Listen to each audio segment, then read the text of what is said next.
have supported us. The Chamber plays a vital role in fostering economic growth and community development in our town, and we are fortunate to have such a dedicated organization working for the betterment of Ennis. Tonight, as we gather to gain insights on the legislative updates from Senator Hall and Representative Harrison, let us remember the importance of civic engagement and the impact that it has on shaping our community's future. Together with the support of our elected officials, local businesses, and community organizations, we can continue to build a stronger, more prosperous Ennis and Ellis County for generations to come. Senator Hall.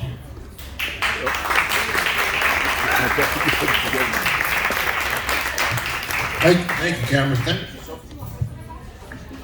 Thank you so much for your hard work in putting this together. Thank all for coming out here tonight. I appreciate it very much. Before we get started, anything else, I just want to say for those of you who stood up as precinct chairs, I want to thank you. I thank you because I consider precinct chairs and school boards to be the two most important elected positions in our state. Our precinct chairs are the ones that are closest to the people and can have the biggest impact on who shows up to vote. And so I want to thank you. It's not easy work, and it's kind of thankless work, but it's very, very important because we need our precinct chairs to gather teams and visit their neighborhood and let them know who the Republican Party is and who the candidates they are that have running, because we still have an awful lot of people out there that don't know the difference between a Democrat and a Republican, don't care or don't want to show up, and precinct chairs can change that. Now, before I get started, I want to invite my good friend Brian Harrison up, who is your House rep here. And I tell you, I would not particularly want to stand on the stage with every House member we have here, but this is one I wouldn't hesitate. He's one you can be proud of. He votes right, he talks right, and he acts right. And so he's down there truly representing your best interests. So, Brian? Well, thank you, Senator. Howdy, good evening. It's such a pleasure to be with y'all. And let me tell you, I probably have said this before, but I don't think I can repeat it enough times. I know when redistricting happened, people were very concerned that Ellis County was getting split up a little bit on the Senate side. Let me just tell you how lucky we are to have a genuine believer in freedom and a fighter for liberty like Senator Bob Hall representing Ellis County.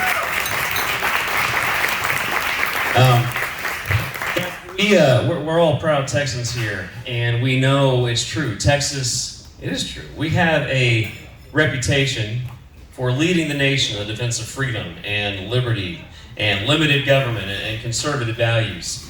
But guys, I hate to break it to you, as a state government, we are doing too much coasting on our reputation than we are living up to.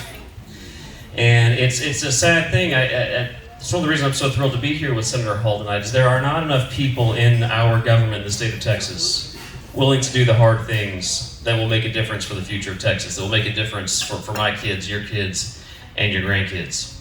And I know he's going to talk a lot about the way we ended our last session, choosing not to file or pass legislation to secure the border. That was killed in the Texas House. We did not put our state on a path to the elimination of property taxes. We didn't do that. We didn't get rid of taxpayer-funded lobbying. We haven't passed school choice. We did not pass a single serious election integrity bill. Guys, but what we did do, we passed historic corporate welfare. We passed the biggest, most bloated budget in the history of the state of Texas. I remember, I'm not that old, but I remember when conservative Republicans used to talk about cutting government. We grew government a staggering 25% just in one session. And on top of not securing the border, on top of not banning COVID vaccine mandates. Guys, I filed the Texas COVID Vaccine Freedom Act 2 full years ago. I have filed it now for, I think, 6 sessions in a row. The Senate, to people like Bob Hall's credit, they passed that. The Senate said, we believe in medical freedom. We do not think COVID vaccine mandates should exist in Texas. And they passed a bill to ban it. The Texas House killed that bill.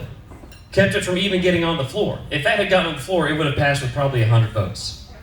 So with all the conservative priority after conservative priority dying, the things that matter for the future, reining in our governor's executive powers. Guys, is it good enough for us to sit around and complain about Joe Biden governing by fiat if our governor, whenever he wants to declare an emergency, has all the powers of a king?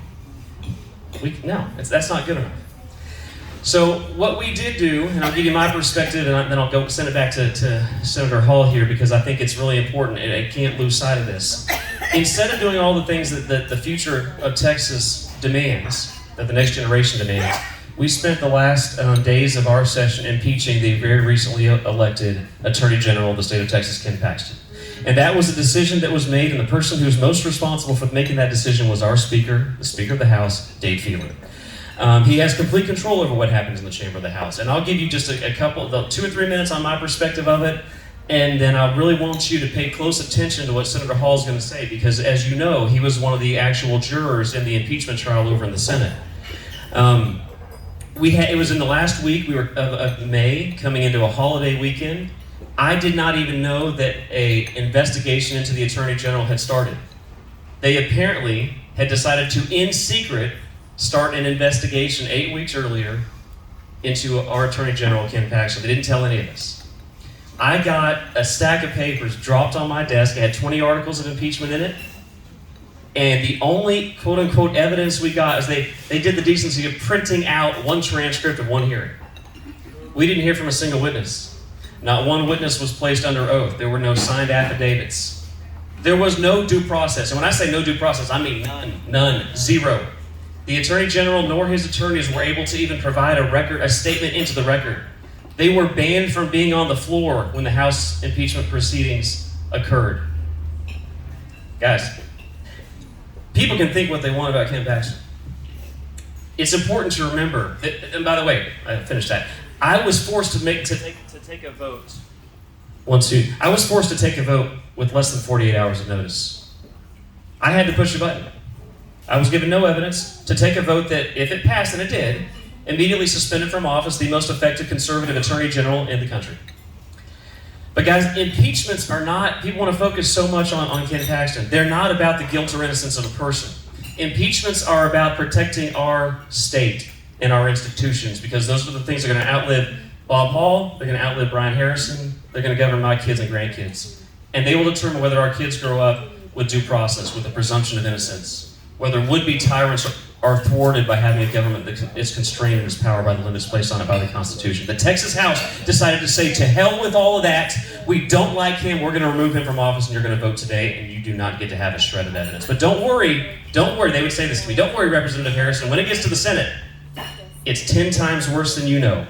You're going to be embarrassed, you're going to be humiliated, you have to vote to impeach him. I was pulled into the back hallway, myself and many of my colleagues, arm twisted, pressured, guilt-tripped, told we had to do this. Myself and 22 of my colleagues said no. It was the right decision, but because of his failed stewardship of the Texas House, I am one of now, and I was the first one of now 3 members of the Texas House that believe Speaker Dave Phelan needs to do the right thing and step down from his leadership position in the Texas House. It's such an honor to represent you. It's such an honor to fight for freedom and liberty for you, and it's such an honor to serve in our great capital, in the greatest state, in the greatest country that this earth has ever known, with a patriot like the man I'm pleasured and pleased to hand the mic back to Senator Bob Hall. Thank you, Brian. Thank you very much. Let me kind of start where he left off, because he told you about one of the most egregious things going, and that was the arm twisting that went on to get their votes. And it did happen. You can talk to anybody that was hesitating. It happened in the House. In the Senate, I will tell you absolutely, the Wall Street Journal got it wrong. Dan Patrick was as straight down the middle on making sure that we had a fair and just trial. There was no arm twisting. There was nothing. Matter of fact, he specifically said that no matter what the outcome of the trial was, that nobody's vote would be used in determining anybody's position in the Senate, or committees, or chairs. And he said it multiple times and kept urging us not to try to lobby each other even. And so Patrick did a great job of making sure it was as fair and as just as it could be, because all of what happened in the House was anything but fair and just. And that was the problem that I had with it from the very beginning.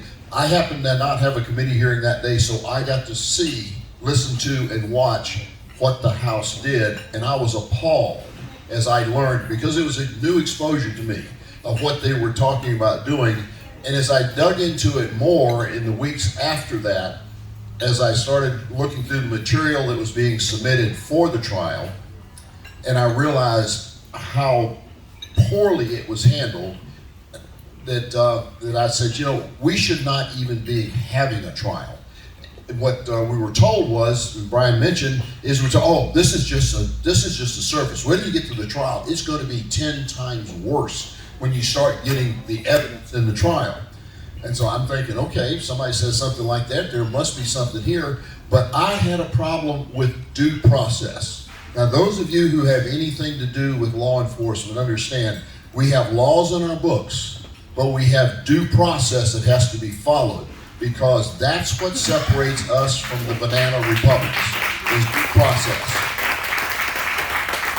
Policeman catches somebody stealing from a liquor store, running out, catches him, sees him with his own eyes, bottle of bourbon under each arm and a fistful of cash, catches him, handcuffs him, takes him down and puts him in jail, takes him before the magistrate, the judge there, and the guy points out, but you never read me my Miranda rights. You know what the judge is going to do?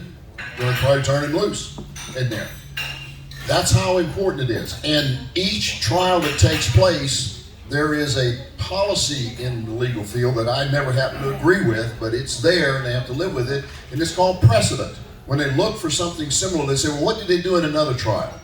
What did they do there? We'll follow that.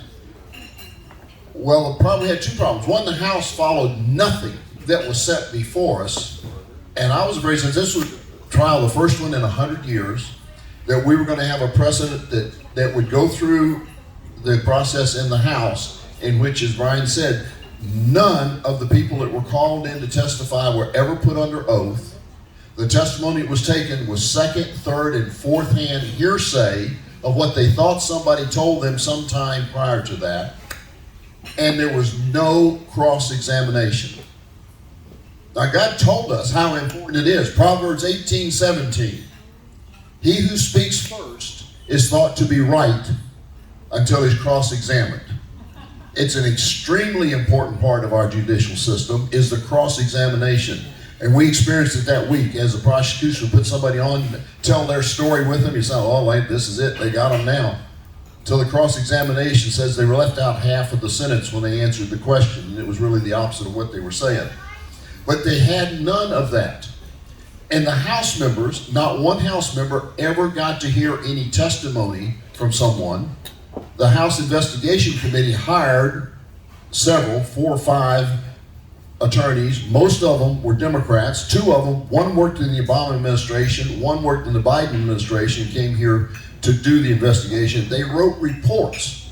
They were not put under oath. There was no requirement that anything they put in that report be certified as being true and accurate. But they wrote the reports, turned it in, and then the House conjured up, it had to be going for quantity, because the 20 articles of impeachment were so poorly written, it was hard to comprehend what they were really going after. And so looking at the whole process, and then looking at the material being submitted by both the prosecution and the defense during that long period of time we had, I printed out and read every one of the documents that was presented. I had 3 2.5-inch notebooks full, and I took a yellow pen highlighter and a red pen and went through it page by page. The only thing I didn't read was when a exhibit was submitted a second time. I said, I've already read this, and it hadn't changed, so I didn't do it the second time. But other than that, I read everything on there, and I kept saying, where is the evidence? I reread what the prosecution had, and I kept saying, well, where is the evidence that they keep talking about? Well, maybe that's going to come out in the trial. But on the first day, when we came back in, we had to vote on the motions to dismiss. There were about a dozen of them. One of them submitted by the prosecution, most of them by the defense. And I said, shoot, I don't think this is worthy of giving it the dignity of calling it a trial. And after what they did, this is not right. I didn't know how many other people were going to agree with me from the conversation. I didn't think there were very many, but it turned out there would be 5 other of my senators agreed. So 6 of us voted to dismiss everything. Another 4 voted for 1 or more. So we had 10 people who were voting for dismissal. Now, that was the first day. Let me back up. Prior to that, we had to start from scratch. There were no rules. There was nothing we had to use to say this is how it should be conducted. There were unique circumstances. You never had a circumstance in which the spouse of the defendant was going to be on the jury. We never had a jury where every one of the jurors had some kind of a personal relationship with the defendant. He'd been in the Senate, he'd been in the House. Some of us had campaigned for him. I mean, there was the money had exchanged in campaigns. There was just and those that have anything to do with course, none of us would have been allowed to sit there. The only thing they came up with that just couldn't cross the line was with Angela Paxton, and they voted to not allow her to have a vote. I was one that voted against that. I didn't think we had the right to take that away, no matter how bad or how good it was going to be. I thought she should be able to vote and represent the people of the district, however she was going to do it, but they made that decision. I think there were only 3 of us that voted that way. But anyway, we adopted the rules, and I will tell you, the chair of the committee was Brian Birdwell, and he did an excellent job. Brian is a great senator who understands integrity. I knew when he was chairman of it that we would get it as close to right down the middle on integrity as you could possibly get it. And I think we did that. He did a great job. And Patrick left it up to the senators for most of it. He had a tough enough job being a judge, which he had never been before. And I think he did bring in Lana Myers, which helped him get through it, and I think that worked out good. But he was very insistent that we make up our minds based on the evidence. And we were faced with a real challenge because for weeks and weeks we'd heard nothing but the media out there about what a lying, thieving crook Ken Paxton was, in his affairs he had and made out to sound like they were greater than what they were. I talked about burner phones and secret codes and all kinds of stuff. I said, man, there's got to be something going on here with all of what we heard. Bribery. He got $25,000 in cash from Nate Paul. He had his condo paid for, but when it had to be refurbished. It just went on and on. So our heads, like most jurors, were filled with a lot of really negative statements about what a really bad person he was and how he didn't belong in office. And we had some conversations about we got to kind of clear our heads out. And our job is to go in there, whether we liked him or disliked him, to be set aside completely and make our decisions on what was presented in evidence during the trial. What they presented in testimony and documents. And they had, I think they had 40 or 50,000 pages of documents there that they had. Not all of it was used. And I'm going to show you at least one page of it to give you a good example of what happened or what we saw. And so after not being successful in getting the articles dismissed, we proceeded to have the hearing with mostly what was called first were the whistleblowers. Now there's another question that I think the Supreme Court made a decision that they are whistleblowers. I think many of us believe that the way the law was written, that they do not qualify as whistleblowers because the law was written to cover civil servants, those people who go through the competitive process to get a government job. Each one of those whistleblowers was serving at the will of the Attorney General. That is, he went to them individually and said, you want this job? I want you to come to work for me. I've got this job for you and I'm going to pay you this much and you come to work for me. That's at will. You may work there a week, a month, or 3 years. There's nothing tied to except at the will of the person who hired you, which is the AG. And so it should probably never been a whistleblower issue, but it is, and it looks like it's going to move forward that way. But after that, moved into hearing what they had to say, and their case started falling apart with their very first witness. And as they got into them and got down to David Maxwell, the Ranger, Hall of Fame Ranger, man of great integrity, you would think, and there turns out that he was had lied about what had happened when he spoke to the House committee, when they got him to admit it on the stand. And he was twisting the truth when he was standing on the stand. He was up there testifying. And when he was asked about what he was doing, he admitted that he was trying to throw the defense attorney off with misleading answers. That was just one of them. The others that we asked, were asked, and if you didn't watch it, I'll cover some of this. So, ask the whistleblowers, when you went to the FBI, what did you take with evidence? You're so concerned about this, you're going to go to the FBI. The answer was nothing. We just went and talked to them. They had no evidence to take to them at that time. They had no evidence later even, but they went to them. That was the first kind of light that went on. Well, wait a minute, they went and talked to the FBI, because a lot of this I didn't know beforehand. They went and talked to the FBI about the AG that was working very closely with Trump on election issues. And that was 3 years ago, and the FBI hasn't come after him for something? You gotta be kidding me. Think about what the FBI has done with the January 6ers on no evidence, and others people that they've come after. You think if they'd had a scintilla of evidence that he'd done anything wrong, they would have been all over him. Absolutely, they would have. And so that started me thinking about, well, where is the evidence that they have? And what was really going on?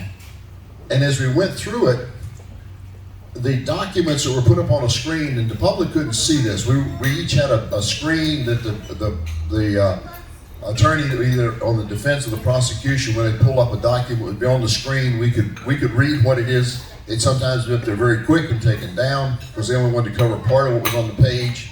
But one of the pages that they put up that says a whole lot. John, you got that page?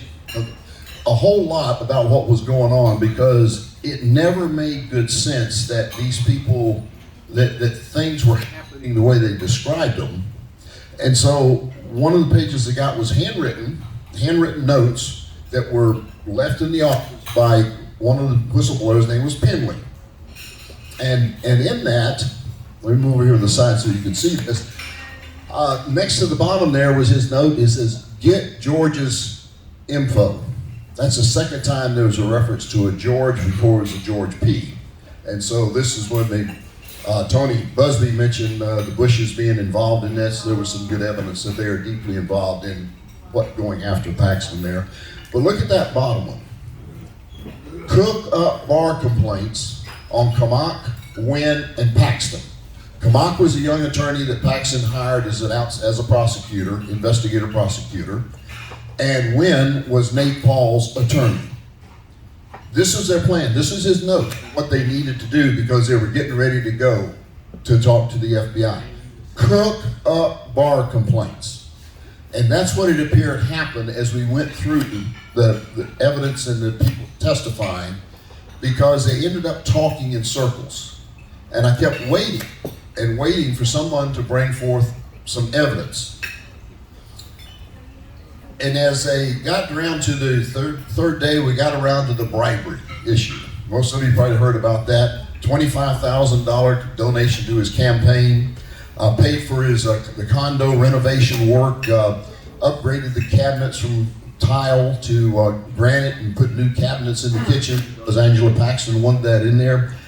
And they had the goods. I mean, they had that because one of the staff members that worked for Paxton, his name was Wicker, had been there, was there in the apartment the day that Angela made the tour of it near the end of the renovation, because the house had been damaged, and there was insurance was paying for some of it, and they were doing things, they were going to upgrade some stuff. And she had mentioned it to the contractor who was working there about putting in granite countertops and new cabinets. And he responded to her, "I'll have to check with Nate." And Wicker heard that. And he told everybody.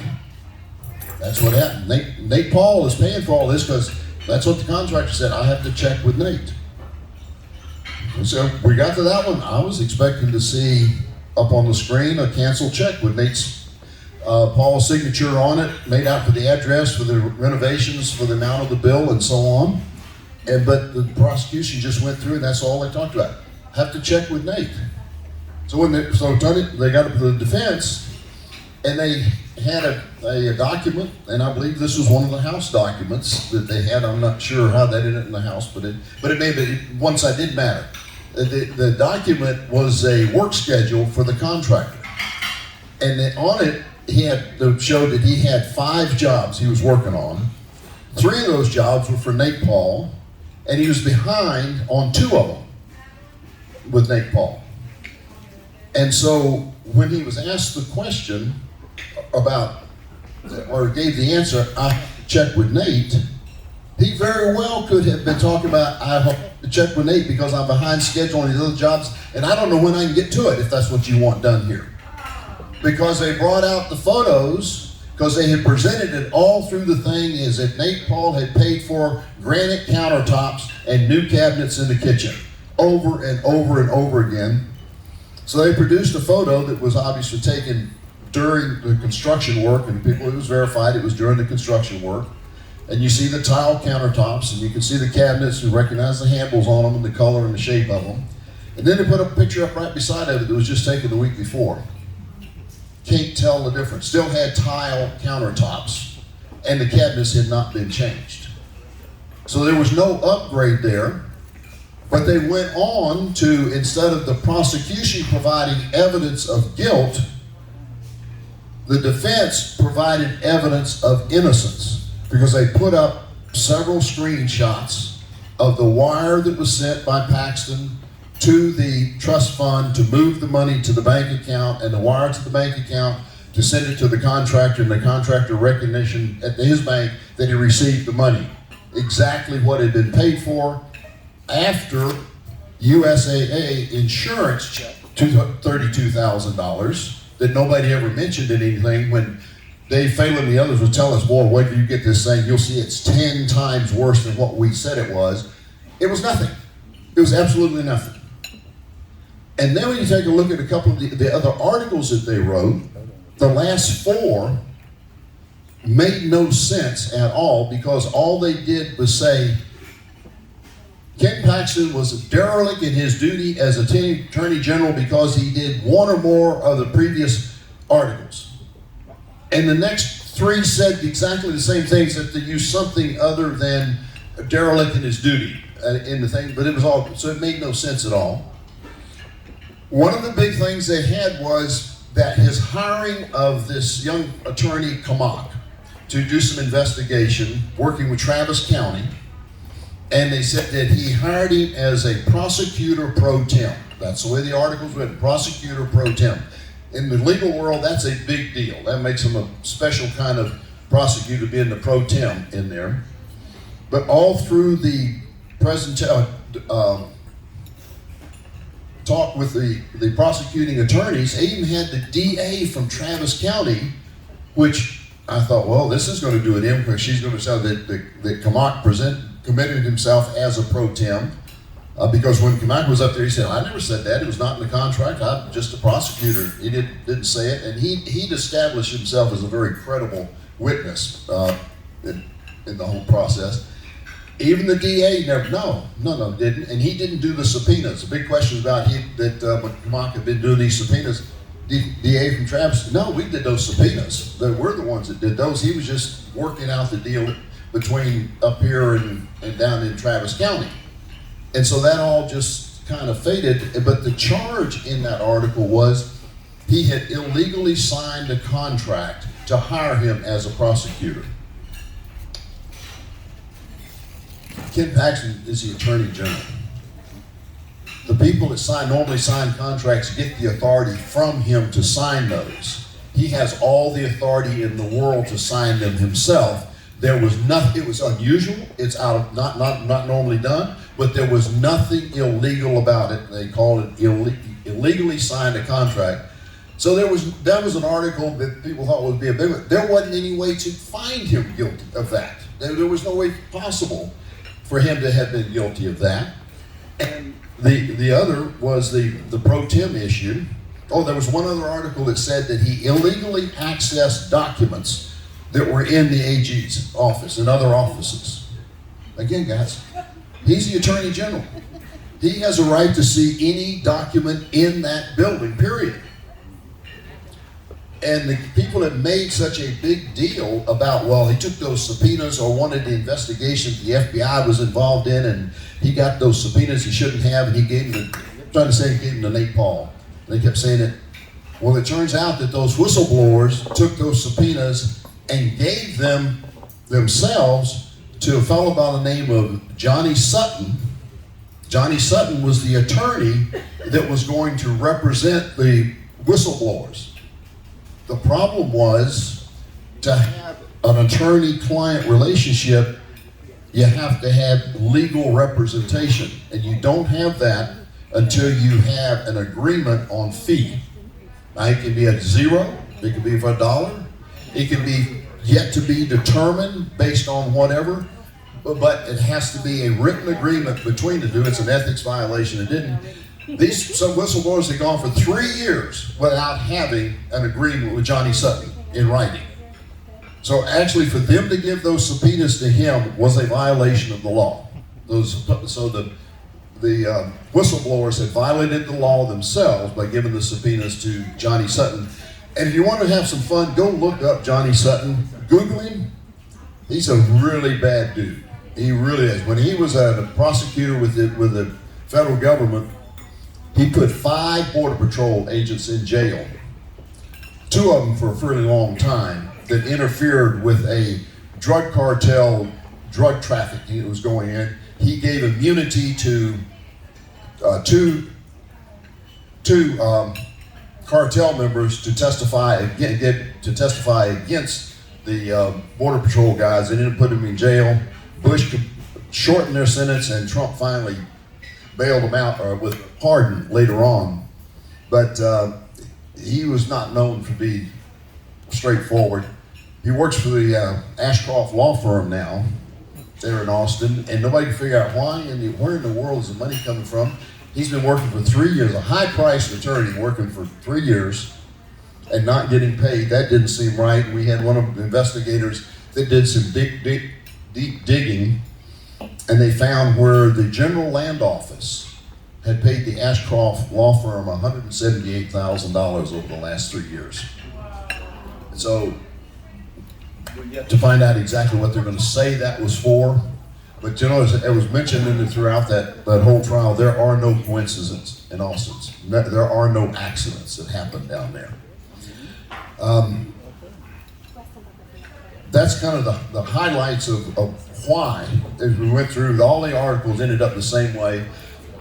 Going into that vote, we never had a deliberation like the normal jury would do, where we sit and talk to each other and try to convince they're right. We were prohibited specifically from trying to lobby another senator on how they should vote. We could tell them how we were going to vote and why we were going to do that, but we couldn't try to sell them on the idea. We could ask them questions and explain things and so on. So when we headed into voting on it, I had no clue how anybody else was going to vote. I had some feelings from conversations that we may get to 10. I could only get to about 8 solid, and it was going to take 10 because it took 2/3 to convict. So that meant 20 senators had to vote to, if 10 voted to not convict, they could only get to 20, and that wouldn't do it. So we could end up with a vote of 20 to 10. 10 to acquit and 20 to convict.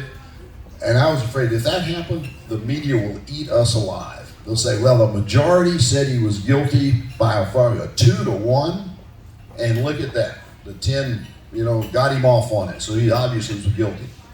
So when that first vote came in and it was 16-14, I about fell off my chair. I never imagined we would get to that high. And it never got worse than that. It was 16-14 all the way through, except for 2 or 3 of them, and we got up to 22-8 on one vote. So that was really ridiculous.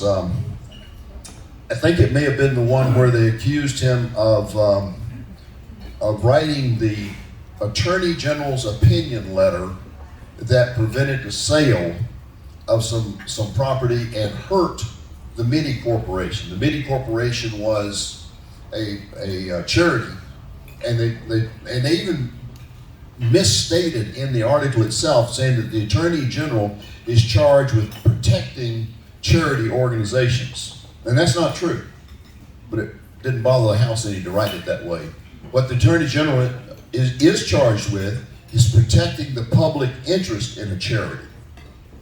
And that's what they were doing when they wrote the letter, but it was not a 402 is the section that gives them the authority to write an Attorney General's opinion, and that's what it is. It's an opinion. Attorney General's opinion is not binding on anyone.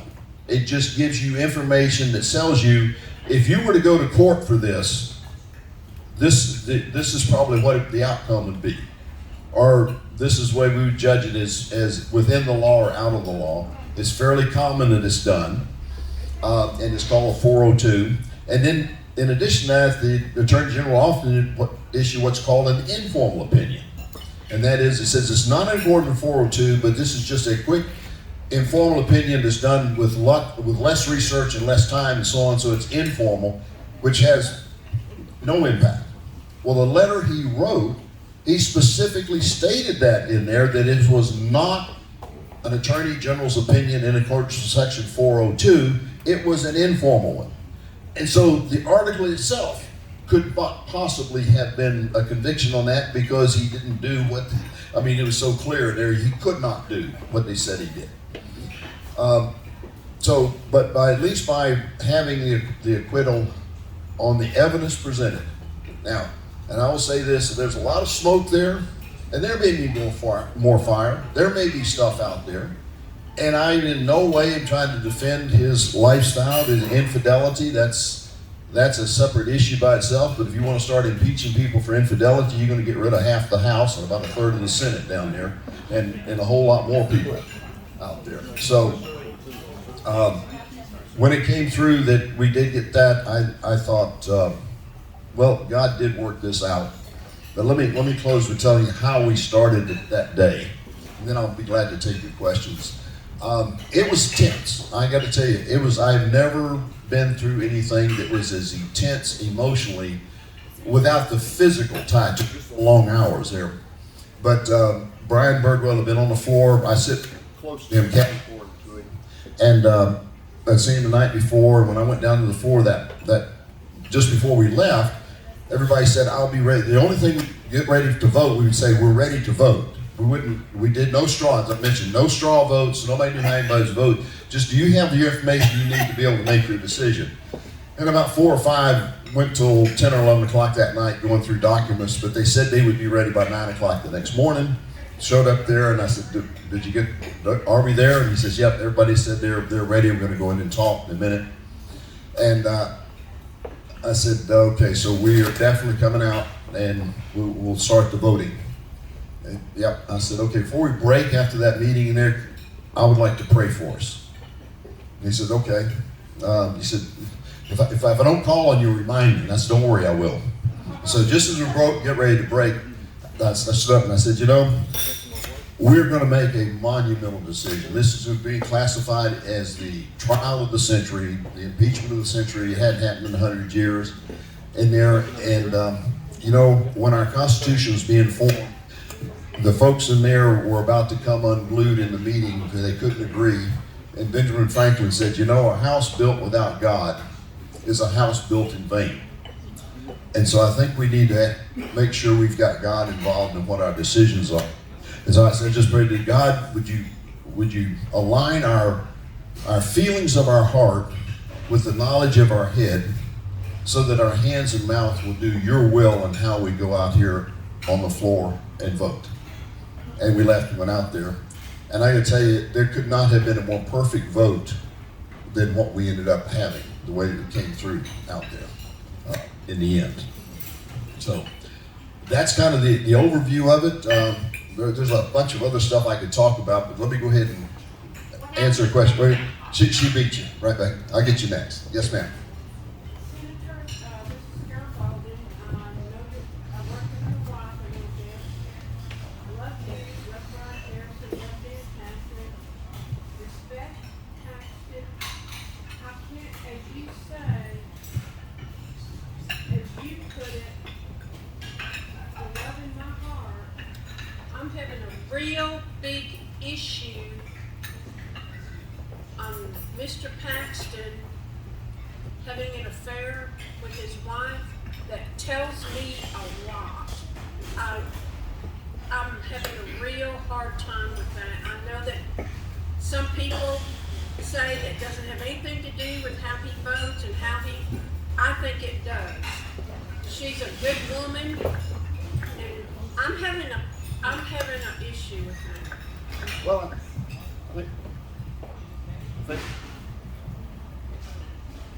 I think many of us are, and I do have a problem with it, absolutely, with them and him and the others. But the way we're structured, it's not an impeachable thing. That is a thing for the people to take up at the polls, and that's why we have the law that they managed to shove aside. I don't particularly agree with it. We have what's called a forgiveness doctrine for impeachments, and that is, if you did this before you were elected, then the people made the decision. See, what we're doing in impeachment is we are overriding the will of the people. Over 4 million votes out there. This is not just an ordinary hiring of someone. This was the people who put him in office, and this little group of 30 of us was going to override that 4 million people in it. And so it's got to be something that we can clearly say was harmful to the people. And I get what you're saying, because it's getting to the character and so on. I don't like that. And I'm not saying there isn't other stuff out there that may come out about it. What we were charged with, and those of you who've been around the court, is here's the charge, here's the evidence. Is this beyond reasonable doubt that what he did, and they did it, is worthy of being removed from office because it harmed the people and he benefited personally from it. Those are the elements that had to go in getting to a guilty verdict in the thing. But Senator, I didn't know about this before I voted for him, and I'm not around the court. I don't know the court. I just think he had an affair, and I'm having a real big issue with it. I'm sorry. No, I understand what you're saying, but that is where now that everybody knows about it, he comes around to be elected again. That's the people's decision on that part. Thank you, Senator. Yes, sir. Wait, we got one here, over. Right. Go ahead. Go ahead. Yeah, so just trying to understand the process. So one of the items that came up through this process was the fact that there were whistleblowers, and that was part of what started the impeachment. That started the impeachment to start with. So there was a settlement offer that almost was paid or was asked to be paid for by the state, if I'm correct. It would come from the state. Is that still going to have any legs now that, part of his article of impeachment was he wrongfully fired him? This impeachment tells you he didn't. So where would that go? Well, it's tax dollars that's spent on a bill. It is the way. First of all, it's complicated, and I think the court decision recently declaring them to be legitimate whistleblowers, which I disagree with. I do not believe that they are. But the whistleblower law is it's the agency that's responsible.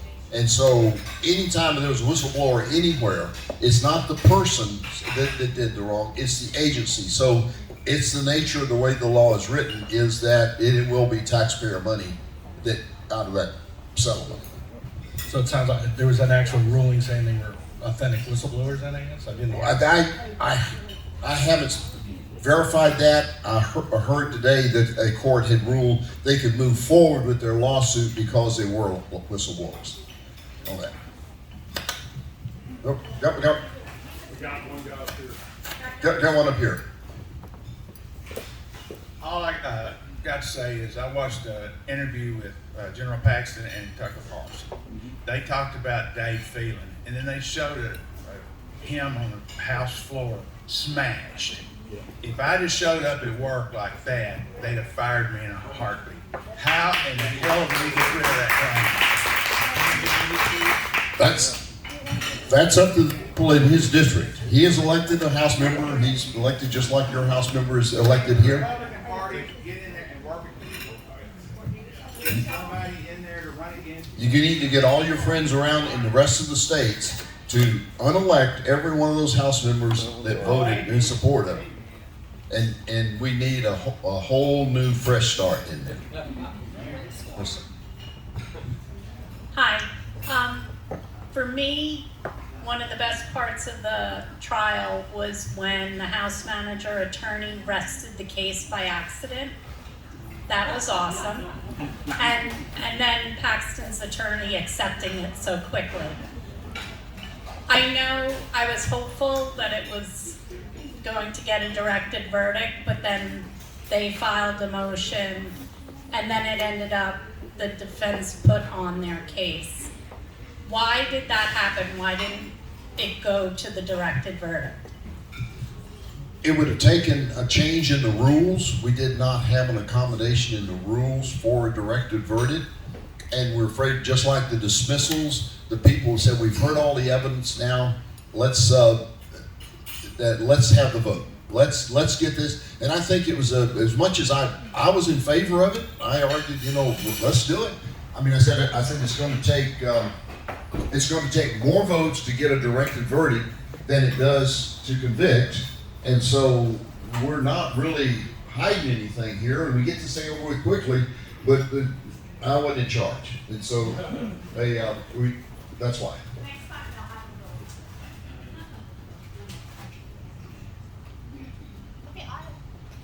Yes, ma'am. Okay, it's special sessions coming up next Monday. Whoopee! Yeah. So everybody knows, well, I hope everybody knows about Colony Ridge, what's going on over there. I'm ticked about it because it's been going on since 2019 and it's barely getting coverage now. So are we going to get meaningful, hopefully, border security legislation passed, or it's just going to be, I took care of Colony Ridge, give me a pat on the back from our governor? You ask tough questions. Colony Bridge was not even a thought going on the special session agenda until recently.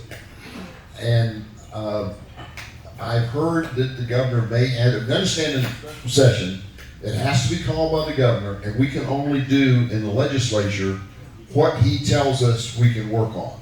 And right now, the only thing that's been hinted at has been school choice. But I was a little bit of hint of doing something about the border, but not enough to try to figure out, because there is so little we can actually do about the border. I haven't heard, I've heard Colony Ridge, like you've said, we need to do something about that.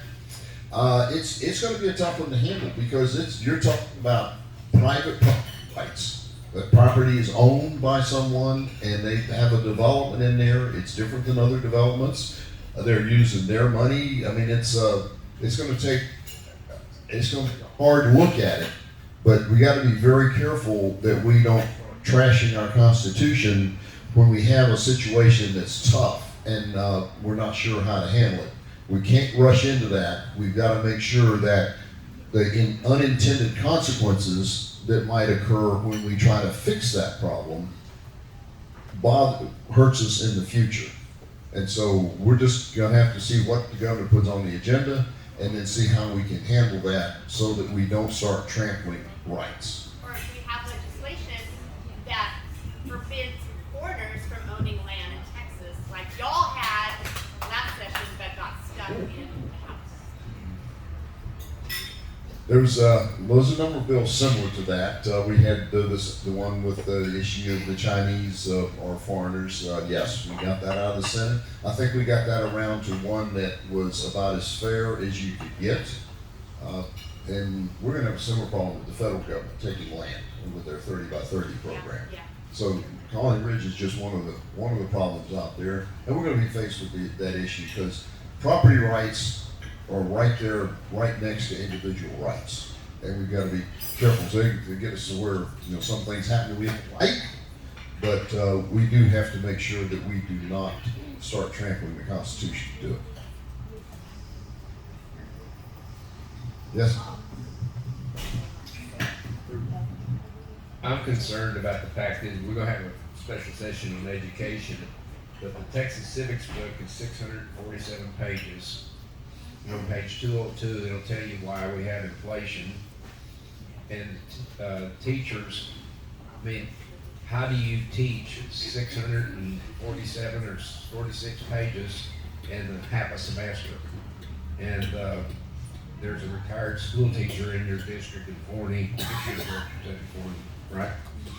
He says he was a government instructor, he said unless we start teaching civics 12 years in school, this country's kind of lost. And I would like you to press the State Board of Education, because there was a law passed previous legislative session about teaching civics, and there's a Chief Justice of one of the Civic Courts of Appeal that said that we put too much emphasis on STEM and not enough on civics. And that's why I came here today, because I think that until the rank and file know what's in the Constitution, then we can't enforce the Constitution. No, I agree with you completely on that, in that we have too many of the non-essential classes that kids are able to take.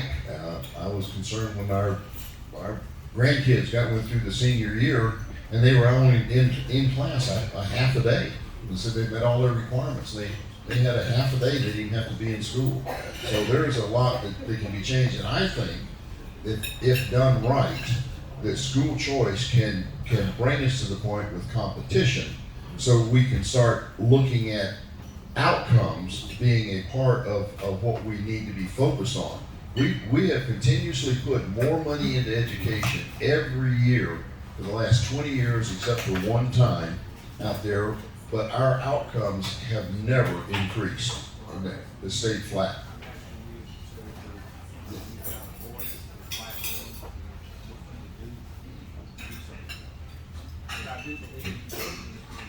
Oh, absolutely, and it is something we'll be working on. Absolutely. Thank you, Bob, for all your hard work. I appreciate you. So, do you have any idea how much this trial cost the taxpayers? No, I don't. I've heard estimates of $4 to $5 million. I think it's at least that much. We were asking him what his thoughts were. No, so I will say, the day the verdict came down, I think I was the first one out the gate to be on the phone with the state auditor's office, because I believe every Texan deserves to know how much of their hard-earned tax money was wasted on this travesty of an impeachment proceeding. And Lieutenant Governor Dan Patrick made the same request. We're going to find out. We're going to find out.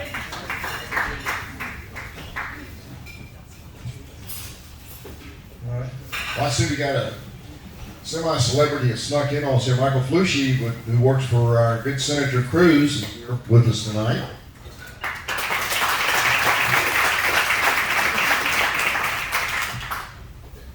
Anything else? Yes, sir. How do we get a new Commissioner of Education? With the new governor. Okay?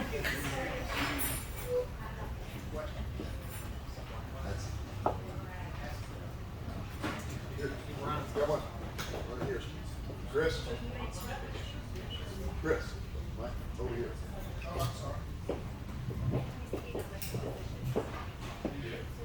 I was just wondering, we talk about property rights, and I totally agree with them, but how close do the property rights actually go to the border?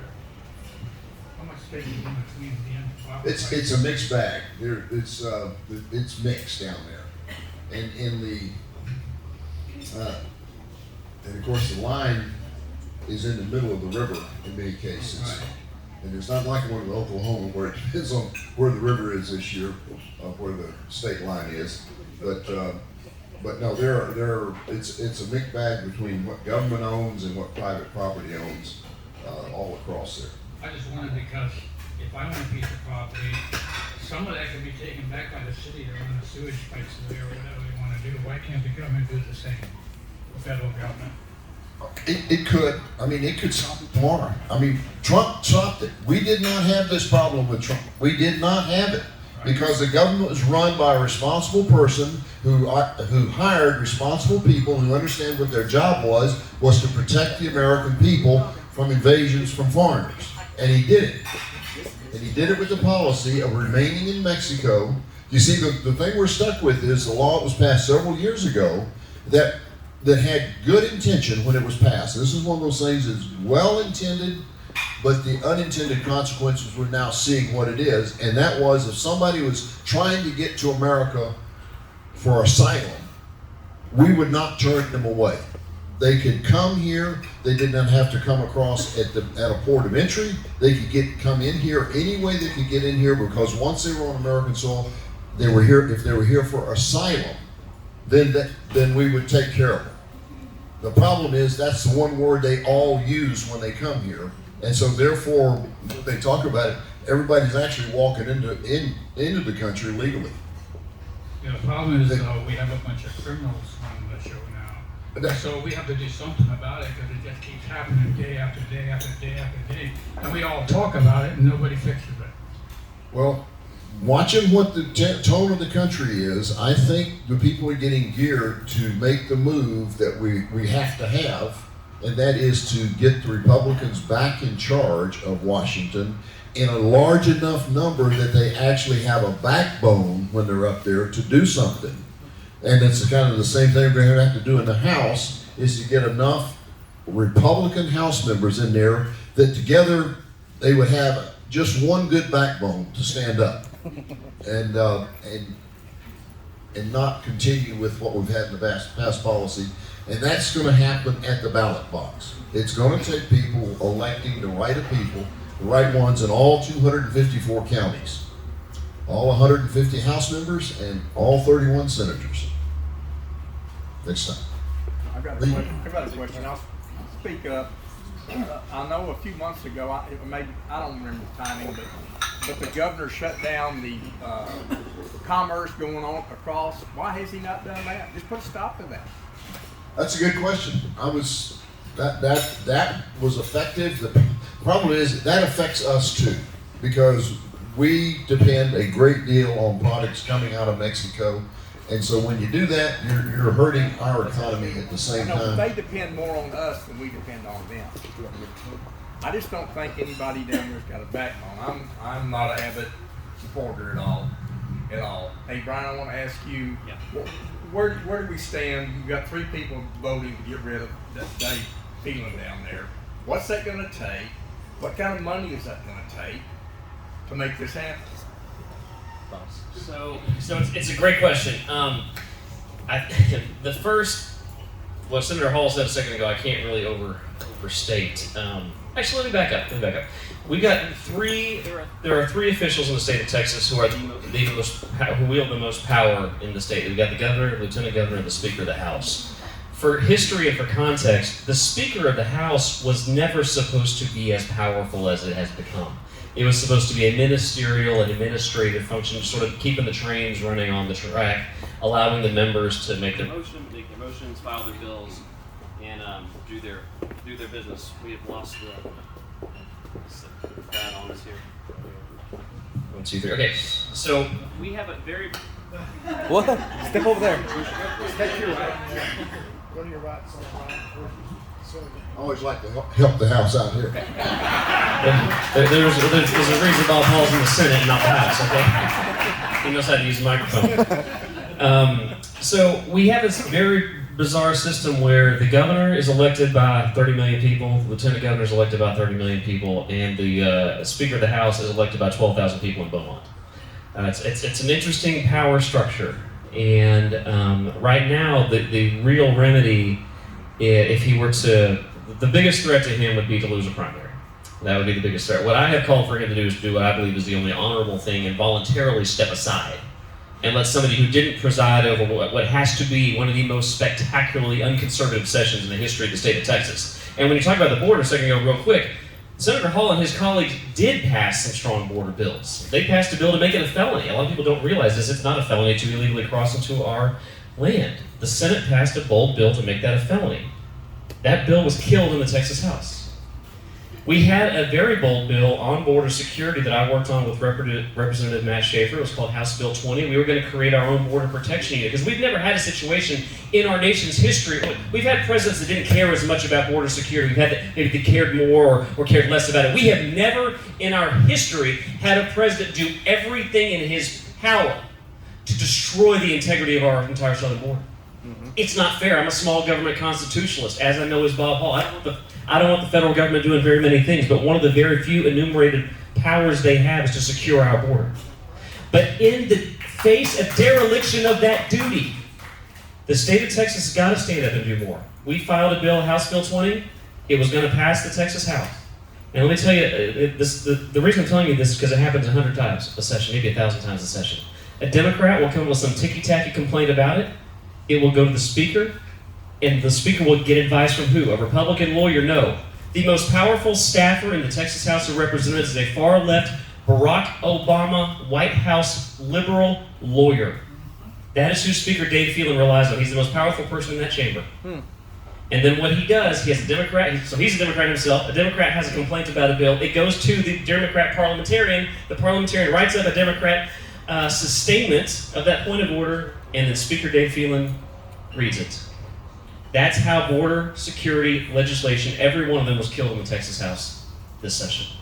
Look, myself and the other conservatives are considering all of our options right now for how we handle the leadership in the Texas House. But let me tell you, anybody who puts Democrats in power voluntarily and gives them power and authority they did not earn from the voters should not be in a position of leadership in the Texas House of Representatives.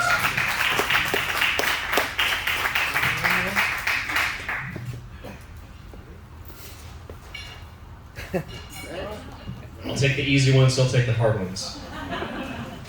Steve. Open mic. School choice. Yes, sir. Go. I support it. Look, and I may be one of the biggest proponents of it. What Bob said a second ago. It's all I've heard with both of them. No, but what hang on. I gotta stress this. Because I care deeply about education. My kids go to public schools in Ellis County. I'm personally vested in the success of our public school system. And we're blessed in Ellis County to have some great public schools. But that is not true for every Texan. And when he said two things. And at the risk of putting too fine a point on it, I'm going to repeat them. We have never spent more on public education than we are spending right this minute. The state of Texas is on average spending about $16,000 per year per kid. By the way, the median private school tuition in Texas is $9,700. We are spending $16,000 per kid. We have never spent more. But while we have never spent more right now, education outcomes were higher when per pupil spending was lower. So as small government fiscal conservatives, we are not like the Democrats, where our solution to everything is just to throw more money at the problem. We've got to demand accountability for that money. Let me tell you a statistic that will probably horrify you. It horrified me when I learned it, when I was put on the House Public Education Committee. Across the state of Texas, if you look at Texas 8th graders, only 24% of Texas 8th graders are proficient in mathematics. Only 23% of Texas 8th graders are proficient in reading. I can't stand by and let that happen. Senator Hall's not going to stand by and let that happen. We've got to let competition do in education what it does in every other sector of our economy, and that's put parents in charge. Quality goes up over time, costs go down unless government distorts the market. And that's happened in education. It's also happened in healthcare, by the way. Put the parents back in charge. That's what I care most about. Parents love their kids more. They know their kids more. They know the unique needs and challenges of their kids, and they know the educational environment that will best serve them. Put the parents in charge. Quick follow-up. How do you get parents more involved? I think right now, we've got 60,000 families in the state of Texas that are on a waiting list to get into a public charter school. Parents are involved. We got I can point to 60,000 examples of parents begging, pleading. In some places, and look at DC, there's lotteries. Can you imagine having to think the fate of your child rests on what number comes out on a lottery ball? Not one person in the state of Texas should have to depend on that, and that's what we have it right now. Thank you. Actually, right now, it depends on their zip code. 100%. The zip code is probably worse than the lottery. Yep. Yes, ma'am. One quick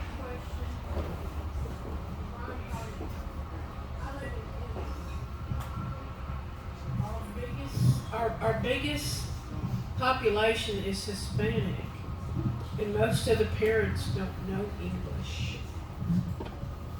They do not get support, that type of support. The parents love their children, they're sending them to school, they come in their little bows and everything, but they don't get that home thing. They don't have these fundraisers.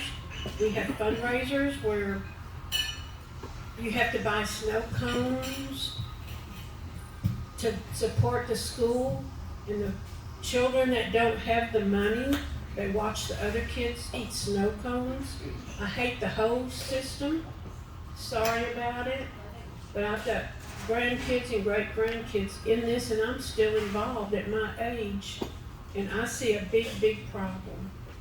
That's in Ennis, Texas. I don't know what's going on in Waxahachie or Ferris or anyplace else, but I do know what's going on in Ennis, Texas. They also try to stay under the weather, kind of the language thing, but also they don't like to be that involved for other reasons, citizenship. Well, it's not just the Hispanic. I mean, we've got a generation that are producing kids that are coming to the schoolhouse door that are unlike any kids we've had in the past.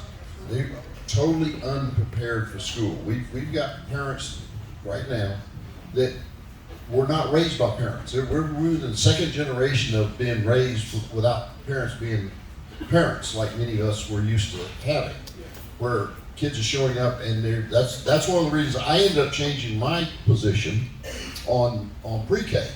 When we said we got to have quality pre-K, and started understanding that it wasn't to just be a babysitter operation, but our kids were showing up for kindergarten and first grade.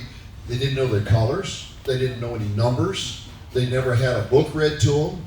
They were socially misaligned because kids don't play in the neighborhood like they used to do, and all of a sudden they're in a room with kids and it becomes one of the most in-demand schools in our skills in our schools. It's called classroom management. It has nothing to do with education. It has been able to everything to do with judge what pace your kids are going to be operating at, so you can get the work moving around among them. In a conference I recently had with a dozen superintendents, their number one concern, and they all agreed without hesitation, their number one concern was violence in the classrooms, and violence in the classrooms in 6th grade and below, where we actually had in first and kindergarten teachers sent to the hospitals because of attacks by kids. So, as much as I have my concerns about the pieces of education, what we're teaching in the classroom, we've got a real challenge out there that goes beyond the classroom. But hopefully with school choice and some competition, we'll do even better than we are now. But we're going to have to recognize that our society is not what it used to be. So can I follow up on that real quick? Sure, I'm not running the clock. I think we're probably overstayed our welcome here already. Well, I was, either one or both of you amplified how school choice take care of what you just been talking about. It won't take care of all of it, but it will take care of a part of it for those kids that back to the parental right to make the decisions for the kids. But if you're not getting, and the parent knows better than anybody what they want in that school, they'll have the right to go to someplace else, so that they get at least a choice out of it. I've got one real quick point on that, because it's super important as we head into special session. School choice, it improves educational outcomes for the students, it empowers the parents, but what it also does, people don't think about this, it improves the public schools. And if you look at, you have to look no further than the state where we probably have the most robust data on this, which is the state of Florida. So among the kids that, Carol, you were talking about, that these economically disadvantaged kids, I can't speak to all the language corollaries between Florida and what you're dealing with in Ennis, but my guess is there's a lot of similarities in Florida on the language barrier issue. In the state of Florida, before they enacted school choice, among their economically disadvantaged elementary school kids, so I'm talking the toughest kids to educate, the kids that historically they fall behind and then they don't catch up. Florida's economically disadvantaged elementary school kids were ranked 33rd out of the 50 states. That's how bad it was in Florida. They implemented a school choice program decades ago. Would you like to know where the economically disadvantaged elementary school kids in Florida rate among the 50 states today? Number 1. Competition works. So when it comes to education, we got to have 2 goals. Educate, make sure every student in the state of Texas gets a quality education. And number 2, empower the parents. I've got a question. I've got a question for both of you. What is the progress on voter integrity? Well, you have the foremost authority, perhaps, in the state of Texas on that. I will tell you, in the Texas House, my perspective on that issue was one of constant disgust and frustration all session. We have an entire committee to deal with election integrity in the Texas House, and the only meaningful thing the Texas House did all session was make an illegal voting offense a felony back from when the Texas House had made it a misdemeanor last session. We undid our screw up and made it back to be a felony. So we fixed something that we had screwed up last session. That's the only thing the Texas House did. We have a lot of work to do. Because, guys, it will destroy the fabric of our republic if we are constantly having to call into question who did or did not win an election. But the person that you really want to hear answer that question is Senator Ball. Let me real quick, and I think we need to wrap this up. We have some serious changes we need to make. Those of you who haven't seen my paper called The Black Box, call my office and we'll send you a copy of it. I describe our current election system as like a black box. There's no accountability, there's no transparency, and the outcomes are unknowable. The whole system, the way we have it is, there's not one of us in elected office could walk into a courtroom and prove that our election was the will of the people. There are too many breaks in the system. I could talk to you, it's a whole subject I could talk to you all night. We got a couple of major changes we have to make. One is we've got to go to a single voting period. Get rid of that gap between early voting and election day. Have a 10-day period.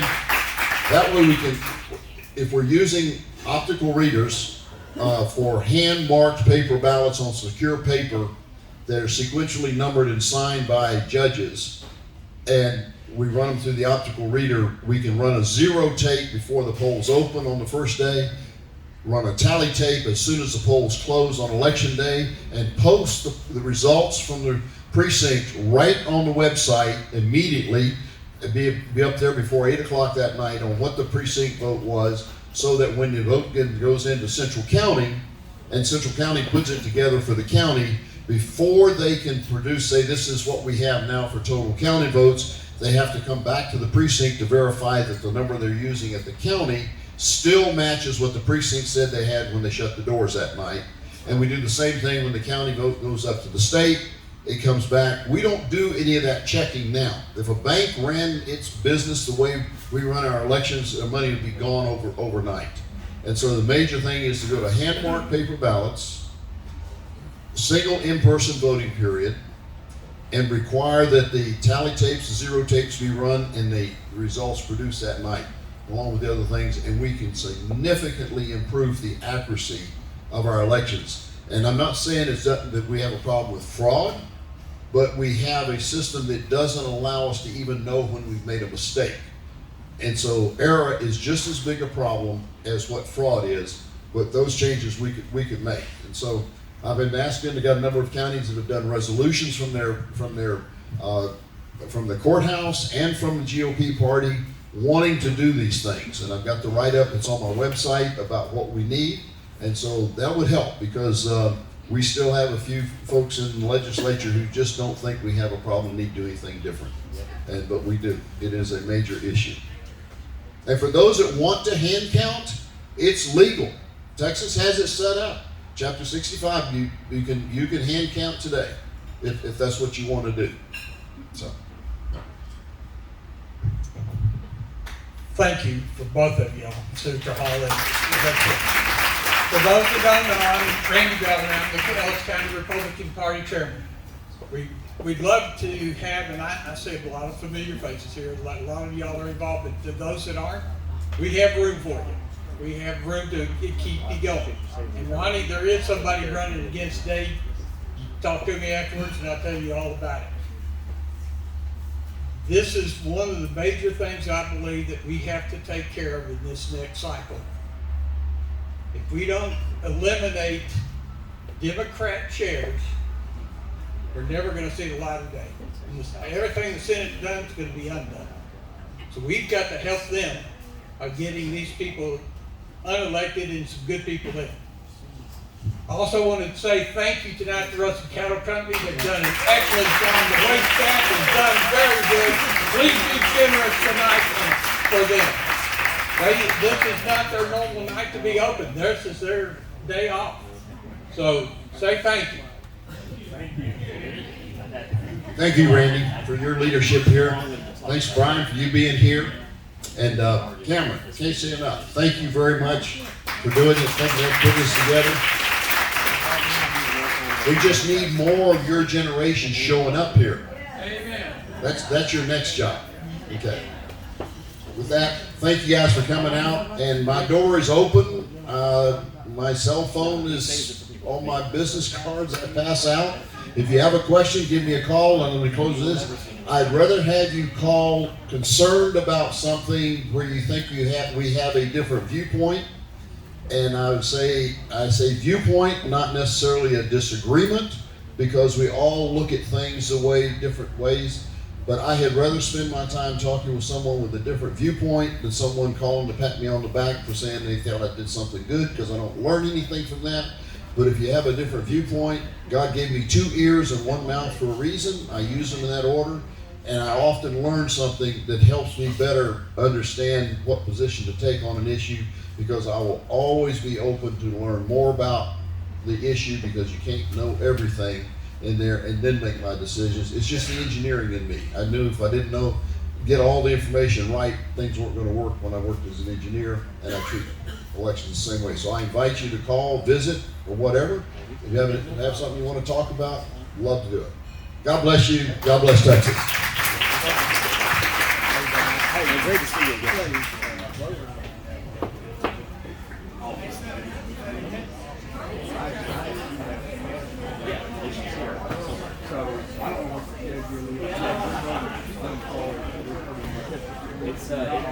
Yeah, no, happy to. It's about to get crazy because we're about to go start our special session. Right. But perhaps it could even be down in Austin though. I mean, that's probably fun.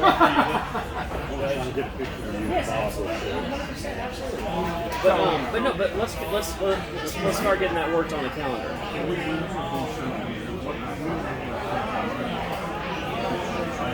Oh, got it. Okay. Got it. Well, let's have a meeting. No, I'm glad you told me that because we'll do that one outside. Because like I told my brother here, I've almost fallen off this thing 3 times.